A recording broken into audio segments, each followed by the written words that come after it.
Aujourd'hui, c'est la journée internationale du livre et du droit d'auteur. Du coup, pour cette occasion, petit book haul. Hello! Comme je l'ai dit précédemment, aujourd'hui c'est la journée internationale du livre et du droit d'auteur. Du coup, quoi de mieux que de promouvoir la lecture, les livres, donc profitez-en. Je me suis dit que c'était l'occasion de vous montrer mes derniers achats en matière de livres. Donc j'ai divisé cette vidéo en 3 catégories, donc on va commencer tout de suite par la partie manga. Alors pour cette catégorie manga, j'ai acheté 3 mangas de 2 mangas différents. On a tout d'abord le tome 16 et 17 de mon manga préféré qui n'est autre que The Promised Neverland.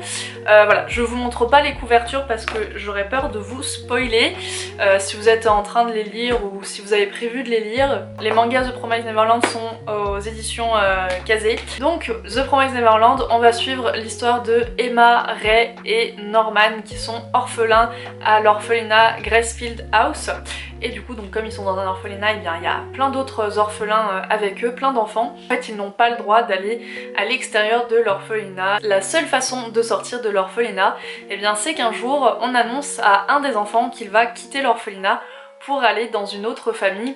Mais bien sûr, la vérité est tout autre. Je vais m'en arrêter là pour le résumé de The Promised Neverland en espérant avoir suscité votre curiosité. J'espère que ça vous aura donné envie de le lire.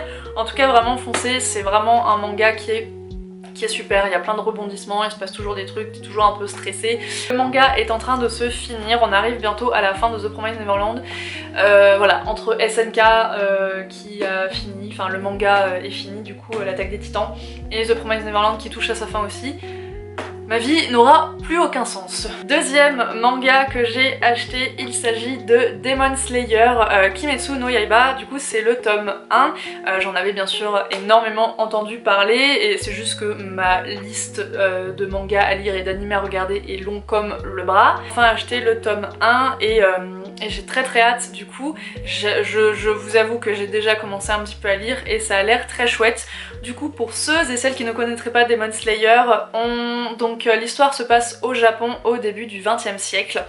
Tanjiro, un jeune marchand de charbon, mène une vie paisible jusqu'au jour funeste où il découvre que son village a été décimé. Sa jeune sœur, Nezuko, est la seule survivante, mais depuis cette effroyable tragédie, elle semble possédée. Afin de sauver sa sœur et de venger sa famille, Tanjiro entame une longue quête dans les pas des mystérieux pourfendeurs de démons.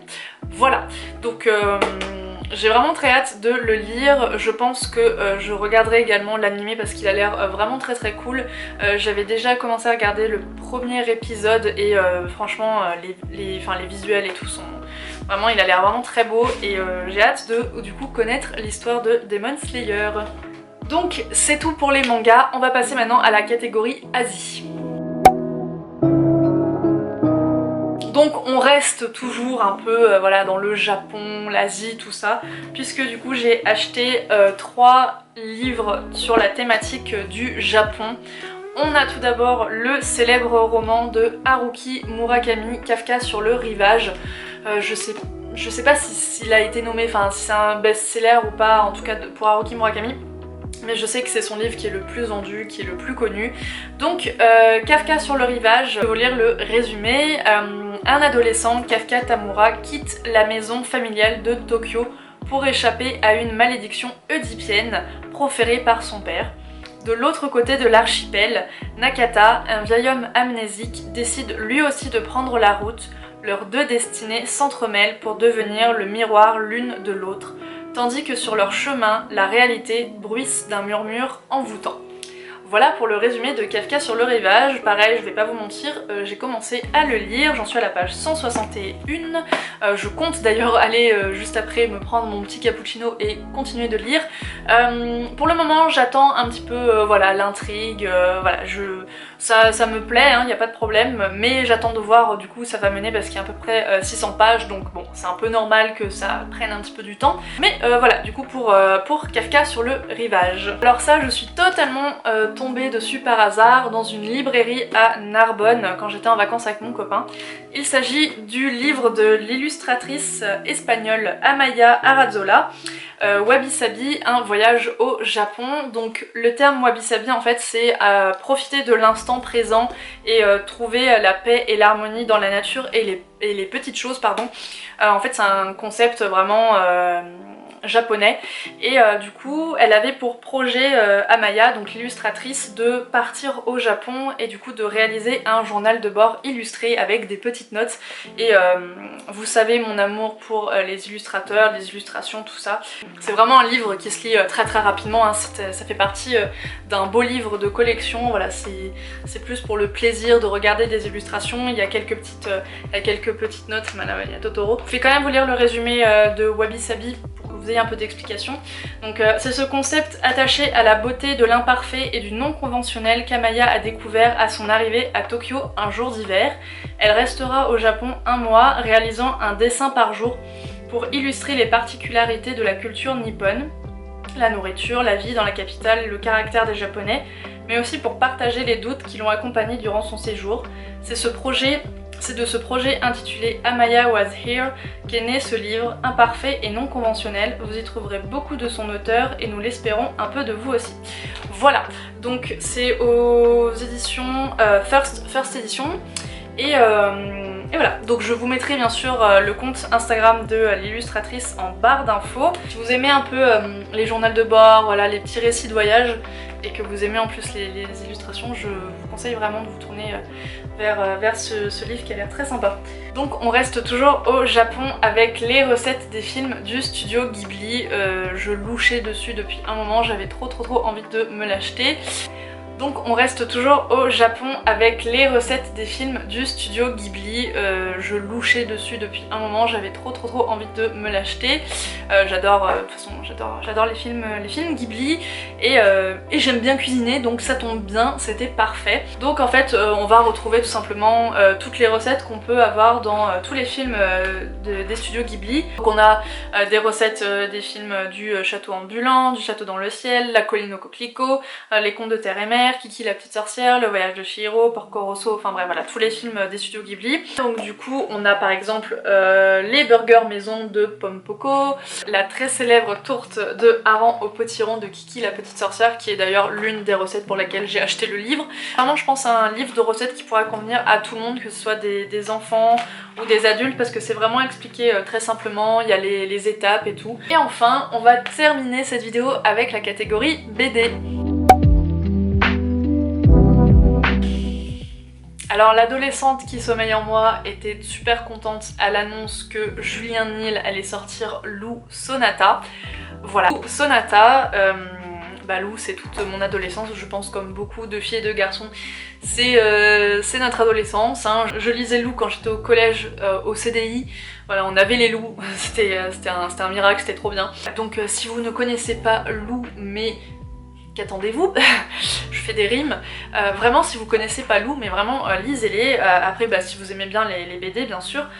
Mais en fait on va suivre tout simplement l'histoire de Lou qui est au tout début une petite fille, une enfant, et puis on va la voir grandir, voilà, passer des étapes, la crise d'adolescence, le passage à l'âge adulte, voilà, tous les doutes qu'elle peut avoir avec les garçons. Bref, voilà, c'est vraiment trop cool. J'avais pas regardé vraiment de quoi s'il allait y avoir un petit truc différent, mais je pense qu'on reste globalement dans la ligne, dans le fil conducteur, c'est-à-dire qu'on va suivre Lou maintenant à l'âge adulte, de ce que je peux en voir de la couverture. Voilà, donc je pense qu'on va voir un petit peu toutes les péripéties qu'elle va avoir. Et voilà, du coup pour le très rapide résumé, c'est marrant qu'une idée puisse naître par hasard, comme ça, n'importe où. Enfin, pas n'importe où, c'est inspirant ici. Et pour terminer, j'ai enfin acheté aussi, je louchais dessus depuis des mois, il s'agit des carnets de cerises, donc les carnets de cerises, écrits par Joris Chamblin et Aurélie Néret. Donc là il s'agit du tome 1, le zoo pétrifié. Et du coup à chaque fois que j'allais en librairie, je voyais les carnets de cerises et la couverture m'appelait à chaque fois parce que je les trouvais vraiment très jolis. Et du coup je me suis dit un jour je vais quand même regarder le résumé. Du coup pour le résumé, Il était une fois, quand j'étais petite, je me suis fait la promesse que si un jour j'avais un journal intime, il commencerait comme ça. Il était une fois, ben moi, Cerise. J'ai 11 ans et mon rêve c'est de devenir romancière. Mon truc à moi pour raconter des histoires, c'est d'observer les gens, imaginer leur vie, leurs secrets. Honnêtement, je ne sais pas trop vers quoi ça va aller. Ça va vraiment être de la découverte. Les images, enfin j'aime beaucoup le style de dessin. Enfin vraiment c'est vraiment un style de dessin que j'apprécie. Je vous en ferai part dans une vidéo lecture du moment. C'est tout pour cette vidéo haul livre. J'espère qu'elle vous aura plu et qu'elle vous aura donné envie de lire. Bien sûr, je vous incite vraiment à acheter vos livres en librairie. Stop, c'est la Camille du futur du montage. Le samedi 24 avril, donc le lendemain de cette vidéo, c'est la journée des librairies indépendantes. Donc je vous incite fortement à privilégier vos librairies de quartier dans vos villes aux alentours, surtout qu'on ne le répétera jamais assez dans cette période si particulière et difficile. C'est important de soutenir nos librairies mais aussi bien sûr les autres commerces de notre quartier. Mais du coup, là c'est vraiment l'occasion, on a vraiment une journée pour, donc vraiment profitez-en pour montrer votre soutien, pour aller acheter des livres, pour découvrir des nouveautés, voilà, bien sûr toujours en respectant les gestes barrières. Hein. Donc voilà, 23-24 avril, c'est vraiment la journée du livre, donc profitez-en, bonne lecture. On se dit à bientôt pour une nouvelle vidéo, salut!